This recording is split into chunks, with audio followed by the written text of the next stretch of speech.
Right, you might want to kickstart your quiz making by stealing a quiz that someone else has done. So I've clicked on set homework again from my dashboard, and in this time, instead of going to make a quiz, I'm going to go to community resources. So I'll click on that, and this will take me to any resources that have been uploaded by other teachers. I can filter these with keywords and subjects. So let's have a look at a subject. Let's pick, let's pick design and technology. And I want the homework type, which is going to be a quiz. And then underneath, I'll get 30 pages or more, if you like, of quizzes that other people have made. Let's just pick one of these at random. So it might be on composite materials. That looks like it'll be useful to somebody teaching GCSE DT. So I'll click on that, and then I can preview the quiz. So what is a composite material? A material that consists of 2 or more component parts, blah, blah, blah. Yeah, that looks quite good. I can click on show all 16 questions just to check. Scan through. Yeah, probably about 10 of those are going to be really useful for me. Okay, I'm going to steal that quiz. I can print it using those, or I can just use it to set a homework, which is what I want to do. So I'm going to use that quiz. There it is. It's got a name already. I can look at the instructions.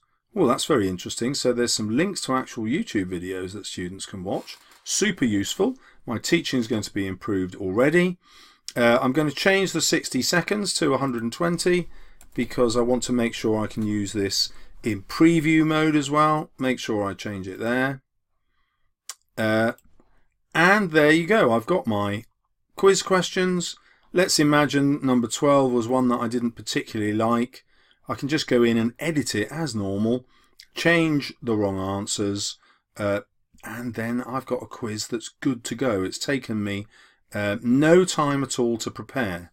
Remember though, if I go back up, you want to make sure that the title is something that you can find again. So you might have 6 quizzes on composite materials, but if you call them all composite materials, that's not going to be very useful to you in finding them again.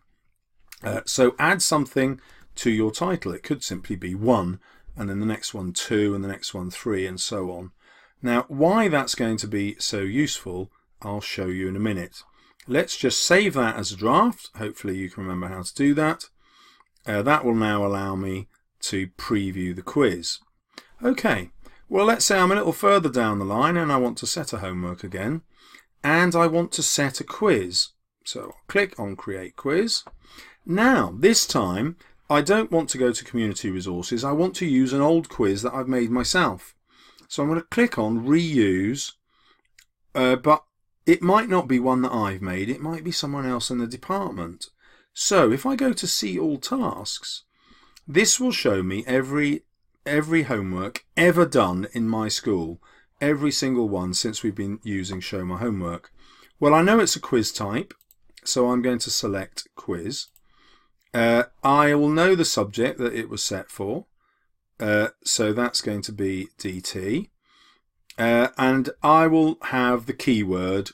So here we've only got a choice of 1, but when you go further down through the academic year, you'll probably find 20, 30, 100 quizzes here, and so you'll just filter by the keyword.